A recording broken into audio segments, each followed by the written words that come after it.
everyone. This is CJ Sana of MBM 1988 with Paulo Balinas, MBA 2014. This is the premiere episode of the AAIM podcast series. And we have a very, very good guest today. Very interesting. It's going to be a very candid interview. So let me first introduce our guest today. Eugene Acevedo is the President Chief Executive Officer of Rizal Commercial Banking Corporation. Under his leadership, RCBC accelerated its business and digital transformation, making it one of the fastest growing universal banks in assets, loans, and deposits. The bank also won multiple awards in innovation, including Best Digital Bank and Best in Customer Service. RCBC took major strides in sustainable financing, resulting in landmark green bond issues and in its upgrade to single A ESG rating by MSCI. Certified in clean power from Imperial College London, Mr. Acevedo has been actively promoting renewables and green finance.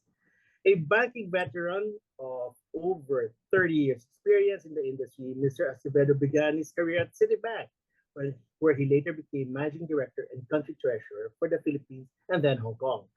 He later led the rapid business and financial growth of three other commercial and thrift banks, including the Philippine National Bank, where he was president and CEO. He graduated with a Bachelor of Science in Physics, magna cum laude, from the University of San Carlos, where he now serves as a member of the Board of Trustees. Talk about paying it forward. He received his MBA from the Asian Institute of Management, and that's why he's here in our podcast, where he now serves as Vice Chairman of the Board of Trustees. Another pay it forward. He also completed the Advanced Management Program at the Harvard Business School, an avid learner. He has certifications in data science, artificial intelligence, blockchain, customer experience, user experience, and digital marketing. And may we say, another feather to his cap, his book, Never Stand Alone. All right, we'll talk about this later. AIM would like to welcome Eugene S. Acevedo, President Chief Executive Officer of RCBC. Eugene, good morning. Well, hello. Nice to see you again. Oh, CJ, thanks so much for this opportunity. Thank you, Rin Paolo. It's like 1986 all over again when I used to see CJ in the lobby of the dormitory. Oh my God. Good to see you again. That's a major throwback, Paulo. Yes, Eugene and I used to see each other. He was 1 year ahead of me, and I am so proud that and very honored that you accepted our invitation. No, Eugene, my pleasure. okay, this podcast is our Buena Mano podcast, and this is First. on the first. So we'll start off first with your experience at our beloved alma mater, AIM. Paulo? Yeah, so Eugene, actually prior to this podcast, I was discussing with CJ and he shared a lot of stories that you guys known each other way, way back when you were both at AIM, right? But we wanted to hear your perspective as well. So we'll start off with a few questions about your experience in AIM. But before that, we maybe want to better understand, right? Given that you took up a physics degree in college, what was your inspiration? What made you decide to pursue a master's degree in business management at the Asian Institute of Management? Out of the hundreds of business schools, why AIM? Oh, now I grew up in a paper manufacturing company called Picop. It doesn't exist anymore. Unfortunately, it went bankrupt. So the social structure of the company was really the corporate structure itself. And as I was growing up, I idolized the leaders of the company, the assistant vice presidents and division managers, the engineers. To me, they were my heroes. And while I was looking forward to being like them in the future, I would read the World Executive Digest, and there were ads like every month that talked about how young people's careers were accelerated by the Asian Institute of Management. I remember there was this lady who was a math major who became, after AIM, a couple of years, became an assistant vice president in something. To me, it was proof of concept. AIM was the only proof of concept back then in the 80s. So even when I was taking my a bachelor's in physics, I was actively involved in student organizations, and I knew at a certain point in time I was going to join the corporate world. And honestly, my ambition when I was in high school was to be a division manager, an assistant vice president by the time I was 40. No, really, that was what I wanted to be. And AIM was the answer. Wow. And I think it's the same story as me as well. You know, I looked up a lot of executives in large corporations and see that they graduated from AIM. So thank you for sharing that. And you know, now that you've reached the pinnacle, the top position of RCBC, we'd also like to better understand, right? Can you share a significant learning experience that AIM helped influence your leadership style? Now, it was even more basic than that. AIM taught me business management. I did not learn that in my physics undergrad, obviously. Beyond that, my leadership style, I think, evolved from the case method, believe it or not. Whenever there's a problem, whenever there's an opportunity to expand, whenever there's the need to rewrite the strategy, to me, it was like a live case method. All the components that I learned are put into the basket. We have an open discussion with my leadership team. We over prepare and then we make a decision. The only new thing that wasn't there, that's now here, that wasn't there before, was the data-driven nature of decision management, or my leadership style now. Mostly because it came much later. But the AIM of today is very data-driven anyway. So any new leaders coming out of AIM will probably do something similar. So to me, it's really hardcore basic skills, over preparation, open discussion before a decision is made. That's my leadership style. And Yes. that was from the case method. Okay. You'll notice, Eugene, that in today's, we have two different points of view. I'm a baby boomer. Paulo is a millennial, right? And you are a... Gen X, border. Okay, so Gen X mentally, okay, psychographically Gen X.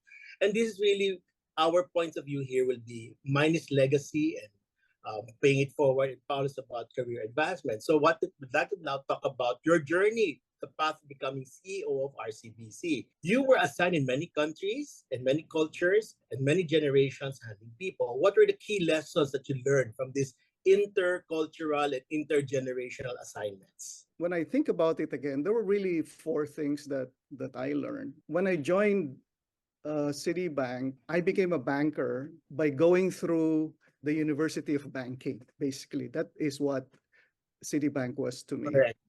And over time, as I moved from one country to another, I think I moved a total of 5 times, 5 major functions.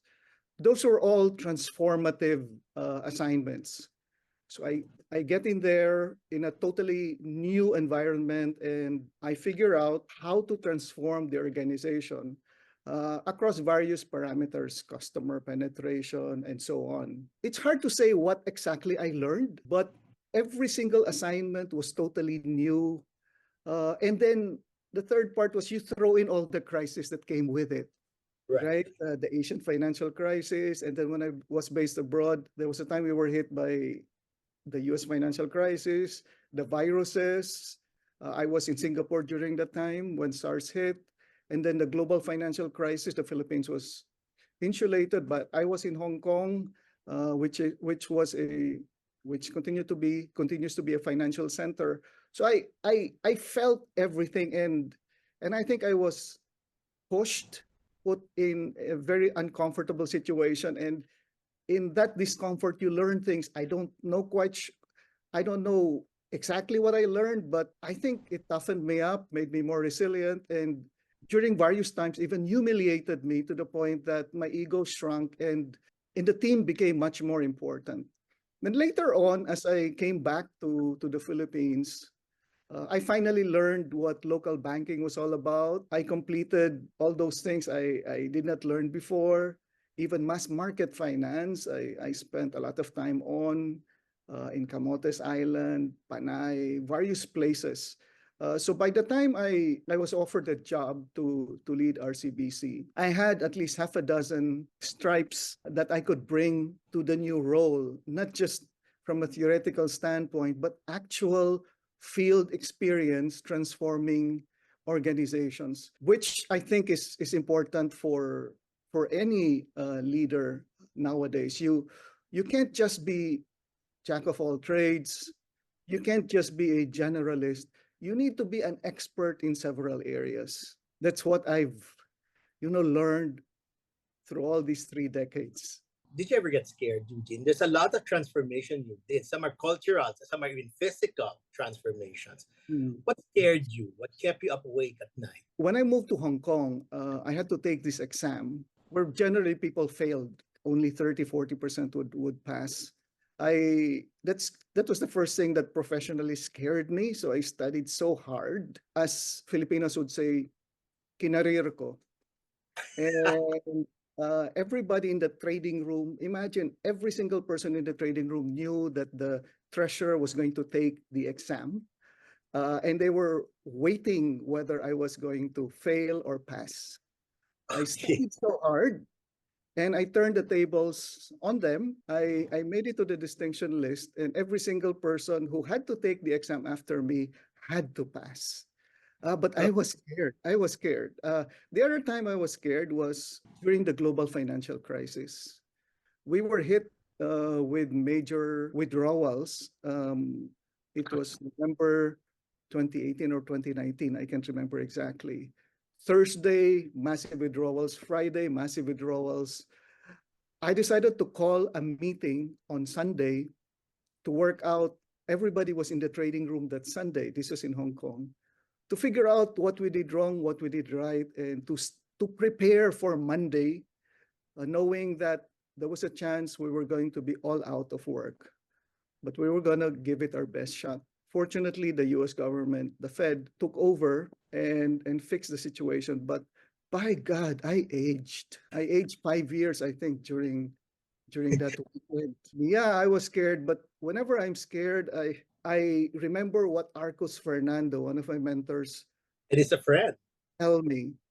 Arcos said, during a crisis, think clearly. Clarity of thought is important, and dogged execution. I remember that and applied exactly what my Manong Arcos, he was 1 year ahead of me, by the way. I applied what I learned from him. He's still, I think, a bit embarrassed that I keep quoting him, but he's a massive influence in my life. Okay, I'm gonna tell Arcos that he should watch this podcast. I'll send him a picture of the when we started earlier. Yeah. All right.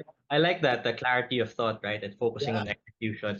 Actually, there's one of the quotes that I liked here that you shared in this book is if you're anxious, it's probably Worth doing, right? It's worth doing. Exactly. Right? This has to do with if I'm faced with an acquisition, a major deal, a very difficult corporate structuring problem, when it makes me anxious, it's probably worth doing. I put the word probably because sometimes it's not.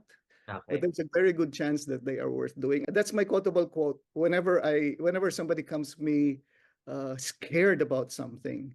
Is that your gut talking, or that's all years of experience distilled into your gut? The second, it's all my experience distilled into my gut, or whichever part of my body, CJ. I'm not sure, but it's there. I say it to lessen the tension in the situation and help the person focus. I say that to help myself focus as well. It's a calming mantra. Yeah, it's like a reminder. It's like myself cheering. I'm cheering myself on or cheering my colleagues on. Since we're already on this topic of advice, maybe this time, Paolo, you can ask your questions on advice. Yeah. Maybe before the advicees, I'm also curious because we heard a lot about, Eugene being very successful, but I think a lot of our audience would also relate in terms of setbacks, failure. Maybe shed some light, Eugene, one maybe experience that you'd like to share when you had a major setback or failure, and how were you able to overcome that? I think a lot of us would love to learn. Okay, now jokingly this morning, I posted on LinkedIn that I can't dance, and before people think that I can do many things, there are also many things that I cannot do. But seriously, there were at least 2 situations where I thought I started to question my self-worth and my ability to succeed. One was my short stint at PNB. Even if I went through an uncomfortable situation, I learned so much. I learned so much during my stint, and it was worth it.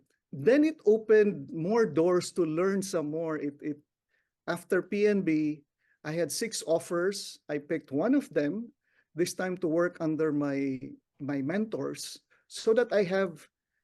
I think at that point I started looking for some psychological safety, and I found it in my mentors.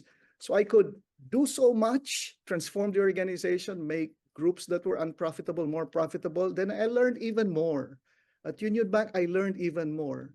The setback, though, was although I was in the succession plan, I was not the first in the succession plan. It wasn't exactly a setback. People can argue, that's not necessarily a setback. But to me, it was sort of one. But it opened up the opportunity to move to RCBC and bring everything that I learned into this organization. I still have fondness for my colleagues and friends from the 2 other banks I used to work for. Somebody even wrote in one of my LinkedIn posts or my Facebook posts that she thought that I was sidelined, that was the word, in 2011, and she was happy that I was able to rise back and find and was able to continue my journey. I think the other learning I had was I was able to now discern true friends from the unreal ones. People I could count on from people who were just users. It gave me wisdom. I was still generally trusting, but now more discerning. But those experiences, although they resulted in maybe a bit of bad feeling on my part, after about a few weeks, I was up and running again. Maybe the lesson behind all these is, you have your losses. You have your losses, you learn from them. The losses are not generally losses. They become losses permanently only if you don't learn from them. That's great. That's great advice. I think you are not defined by your losses, right? It's the how you respond after the loss is what defines you. It's great advice. Yeah. Well, I Sorry, like CJ. to no, I like to pick up from your point, Paolo, and from Eugene's point. Have you become jaded because of all this? You get hurt in the corporate world. Have you become jaded? What makes you, move forward? I asked that question of myself, CJ, and my answer, I must have asked myself at least 10 times. But now what has happened is my allies, my friends who've been with me through the ups and downs, they're still there. I've learned to treasure those. Those that I took for granted, I now really treasure. And whenever they need my help, I bend over backwards. I do whatever I can to help them out. I remember every single person who was with me through the negative points in my life. To be specific, during my garden leave times, I was busy. I had a lunch appointment, I had an afternoon appointment, I even had dinner or drinks. My friends still kept me busy socially. Those friends continue to be my friends until now. And I've learned to treasure them. That's a very good advice. Not only for millennial, but also for us boomers, right? Now, whenever any of those friends ask me out for lunch or dinner, I create room in my schedule. I move things around like Moses. Sorry. To create room for people who matter to me.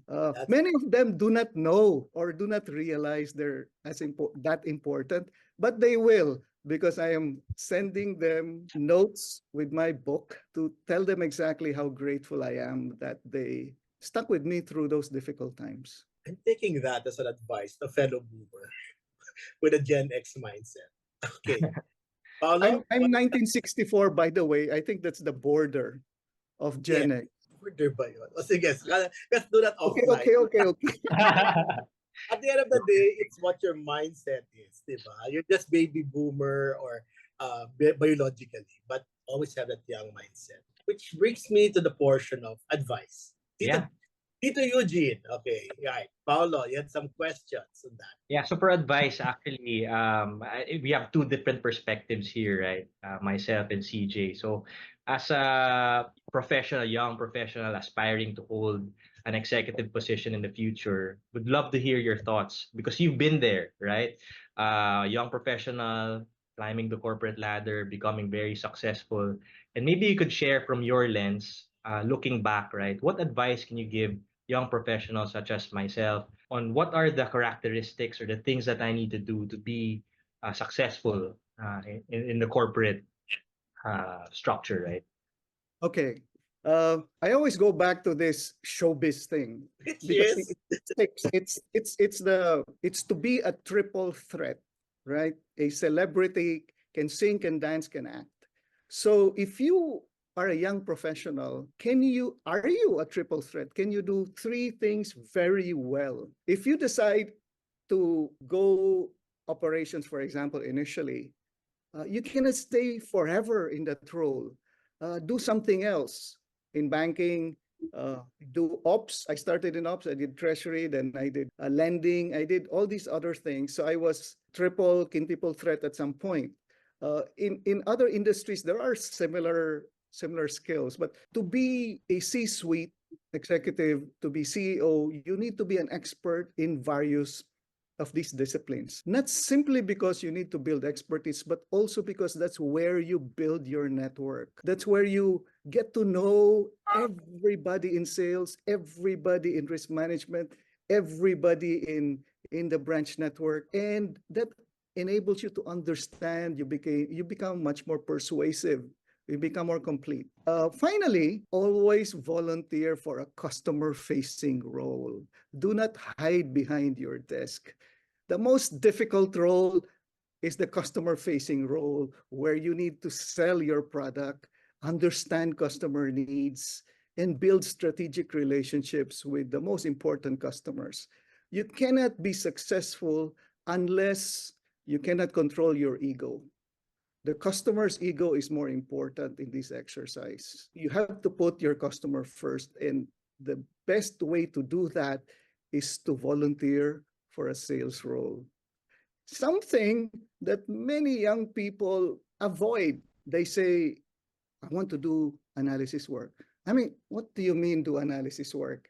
I put them in customer-facing roles, initially customer-serving roles, and then when they become much more comfortable with serving, I make them do customer persuasion, selling. And then now many of them have taken on very senior sales roles, but I want them to move on to other things as well. I was not naturally a salesperson, even if many think I am. I'm introverted. I'm like halfway between very introverted to the mid.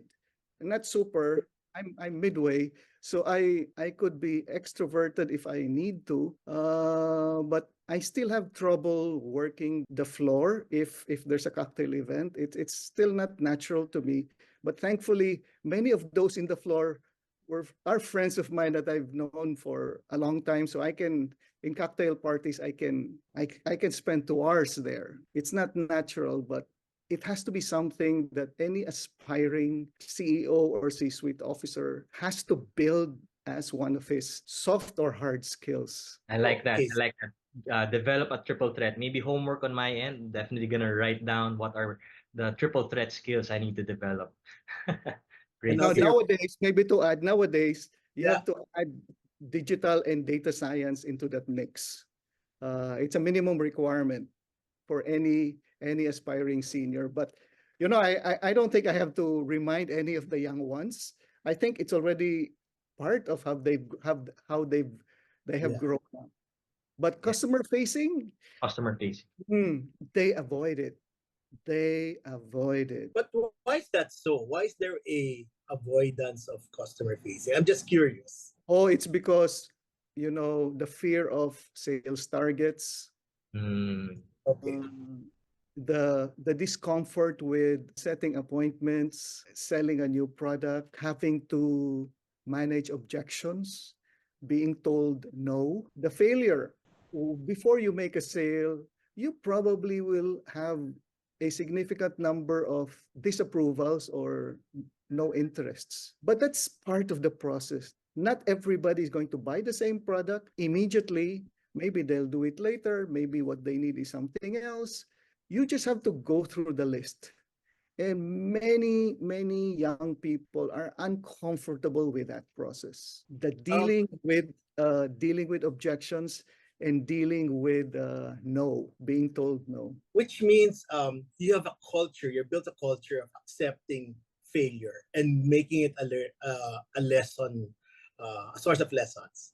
Because it's failure is always a problem. I mean, The way I address it is sales to me or banking in general is an apprenticeship exercise.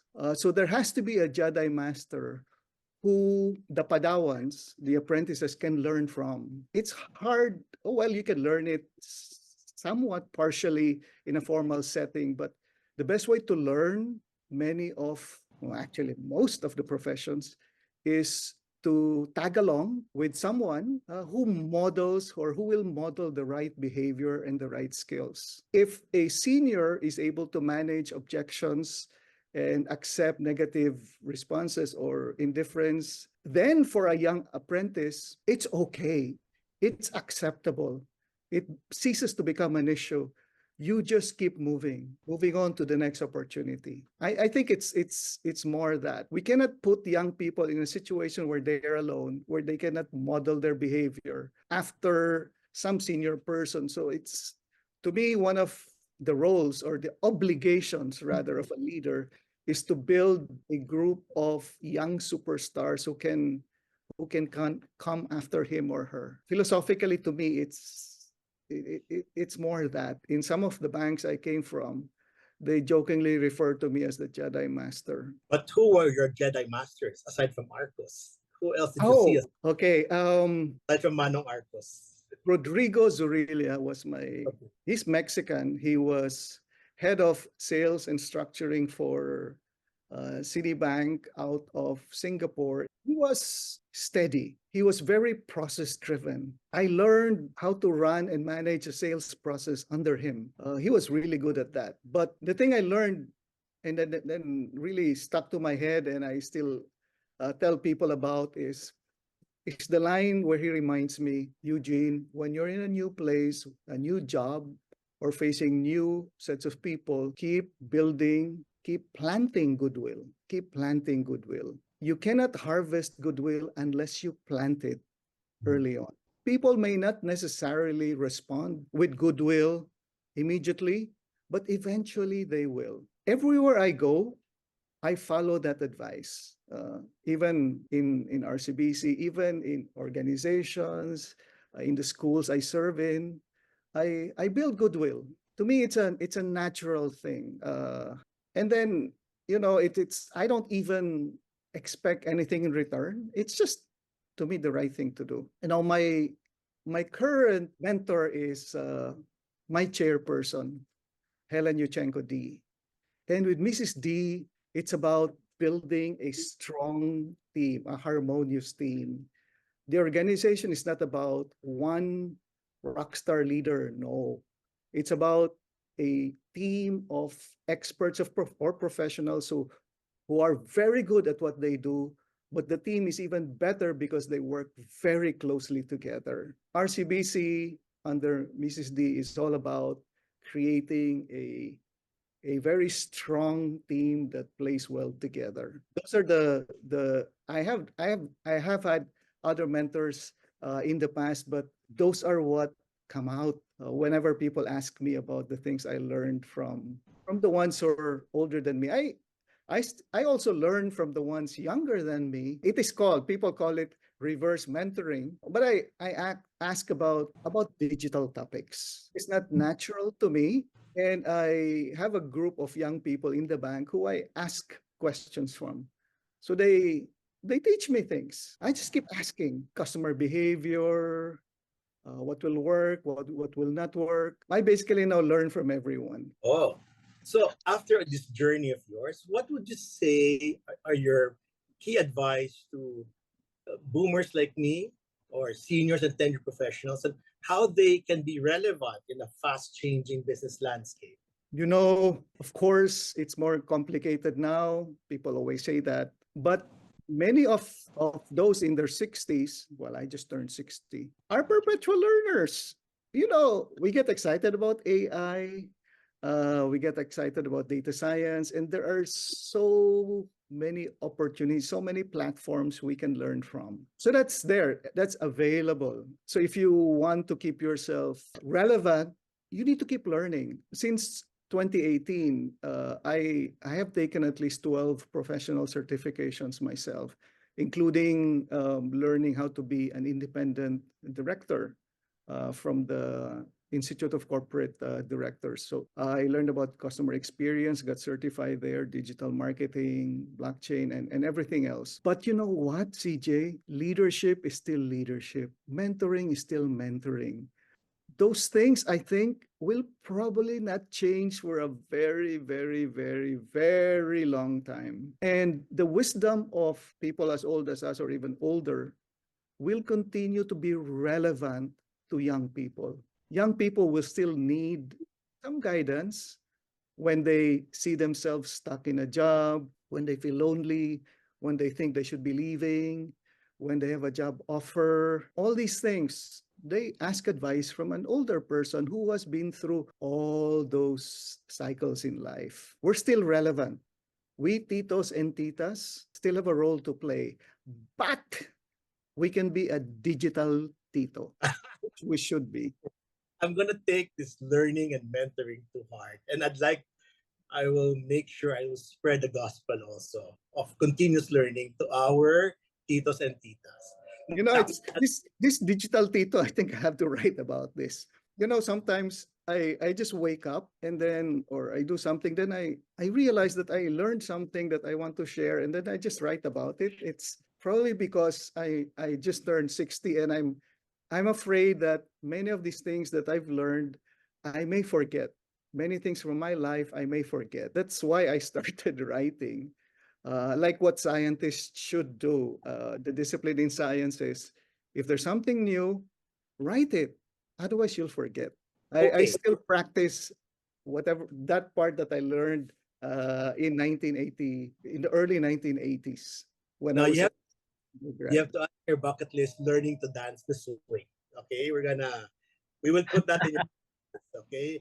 Not of the nothing none of the mind blowing and those it should be the swing. We will learn that. Okay. I'd like to talk about your book. All right. What was your motivation for this? I mean, why did you? It's a very easy read. Paolo and I have finished it already. So, Oh, thank you. In October, I started to talk about what I will do in March when I was going to turn 60. Will I hold a big party, a big dinner, who I will invite, and so on. And being the less extroverted and more introverted me, I decided big social activity was not my kind of thing. And at around the time, I was writing my speech. I was about to relinquish my post as chairman of the Asian Bankers Association. So I was writing a speech. We were in Kathmandu then, believe it or not. Nice place to have solitary deep thinking. And I just found myself writing for more than 8 hours. And then I realized that the best way for me to celebrate my 60th was to write my personal accounts so that I can express my gratitude to my mentors, my colleagues and friends, and of course, my family who conspired to get me very far in life. For example, the admissions director, Opi Altamirano, who oh yes, Offie, worked yes. on, who was making fun of my showing up in rubber shoes and being 21 years old. But I qualified for a scholarship. And then Fred Pascual, who was my program director, found a part-time job for me because otherwise I will not be able to afford a hamburger across the road. When McDo was opened, I did not go for a year because I had no budget for it. So many people helped me throughout the journey, and I wrote about every single person who helped me, and I'm in the process of sending them copies of my book.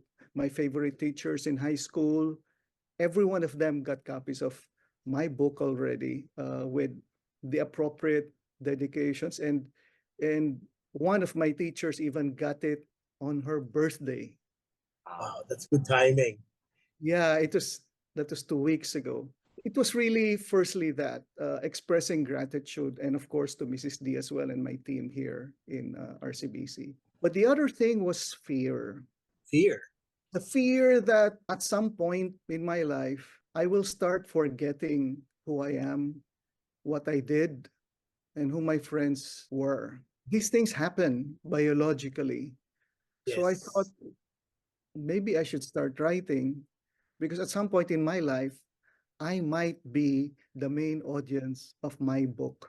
So every morning, sorry to sound sentimental, but maybe every morning at some point in the future, I'll have a book in my bedside and I'll read through them. Maybe it will make me fall asleep. Doesn't matter, but at least I get to understand who I was and that I lived a life worth living. All right. Now we're running out of time. So last two questions. Paulo, that question we were talking about. Yeah. Is about legacy. Yeah, about legacy, right? Or maybe CG, you wanna go with the last two, this one. I'm quite curious as well in terms of in an alternate universe rather. If you were not what you are today, what would you have been? But this is Oh, interesting. um, before entering AIM, I already had my acceptance in the UP College of Law, and Okay. I was enrolled. I was Lawyer. enrolled in the law class entering 1985. Okay. I did not show up in class because I received my acceptance and scholarship from AIM, and I'm really, really grateful to AIM for that opportunity, and to the Nepomuceno family who paid for my schooling.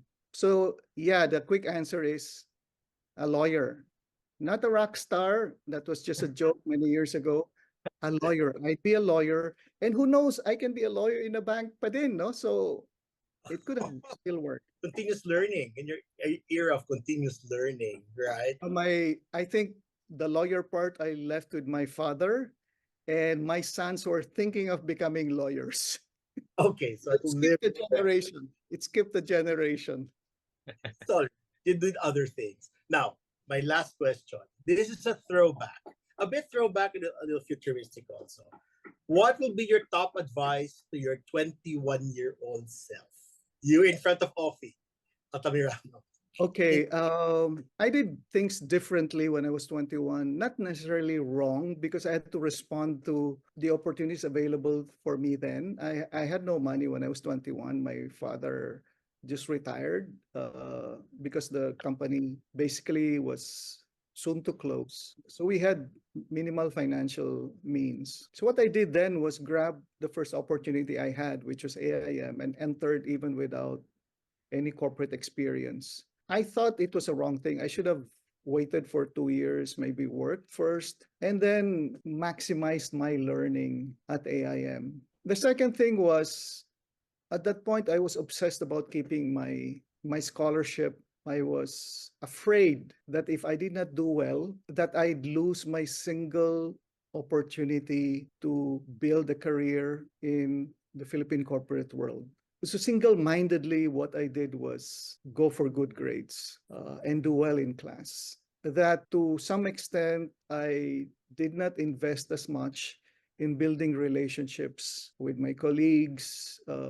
I really forgot the social life part, which I did well on when I was in college. I would tell my 21-year-old self to try to look for balance. Personal relationships are as important as academic learnings. Now it's water under the bridge, obviously, but I was able to realize that later on as I was in Citibank. I corrected that partly because my mentors helped me realize those things. And since I mentor to quite a number now, I am able to give that advice. And my nephews, my assistants, my mentees in the various banks, before they enter AIM, I have a session with them. I make sure they're ready and that they invest the right time on all these other things that I missed because my situation was just simply different from their situation. But You did well, Eugene.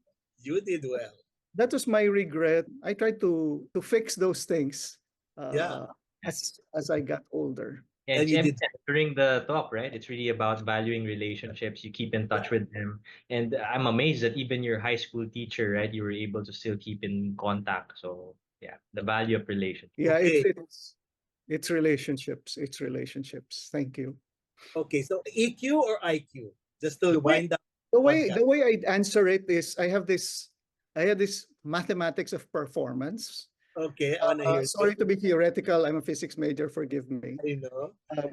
IQ multiplied by You 3 forms of EQ. So IQ, the ability to work hard, which is management of self, and then the Okay. ability to persuade with the exponential of the ability to lead a team. Okay. EQ is an exponent. Whatever IQ you have, EQ is the exponent that will make a huge difference in your ability to deliver. So to me, it's both, but EQ is more important. EQ is more important.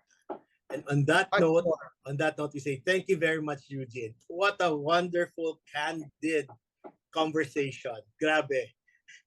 Grabe. Thank you so much for carving out time from your very busy schedule to be with us today. And this we'll be airing this soon, and we'll send you a link. We'll also clear the material. Thank you Yeah. so much. Thank you so much. I have 4 speeches this week, external, but I make time because I owe the Asian Institute of Management. Yeah. That's Thank you. Thank you. Thank you so much. And of course, we'll make sure to promote your book as well.